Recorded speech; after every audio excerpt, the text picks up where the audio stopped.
যখন কোন বান্দা সূরা ফাতিহার একটা করে আয়াত বলে আলহামদুলিল্লাহি রাব্বিল আলামিন, সঙ্গে সঙ্গে আল্লাহ জবাব দিয়ে বলেন হামিদানি আবদি, বান্দা তুই আমার প্রশংসা করলি।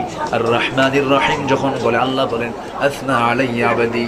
মালিক ইয়াউমিদ্দিন যখন বলে আল্লাহ বলেন মাজ্জাদানি আবদি। এরপরে যখন বলে ইয়াকা না'বুদু ওয়া ইয়াকা নাস্তাঈন পর্যন্ত যখন বলে আল্লাহ বলেন বান্দারে তুই আমার কাছে কি চাস, প্রাণ খুলে চা রে বান্দা। ইহদিনাস সিরাতাল মুস্তাকিম থেকে শুরু করে নিয়া ওয়ালাদ-দাল্লিন পর্যন্ত যখন বান্দা বলে তখন আল্লাহ বলেন বান্দা নামাজের মধ্যে এমন প্রেমের খেলা খেললি বান্দা তুই যা চাইলি সব আমি আল্লাহ কবুল করলাম। ওই বান্দা যখন রুকুতে যায় আল্লাহ তখন অস্থির হন।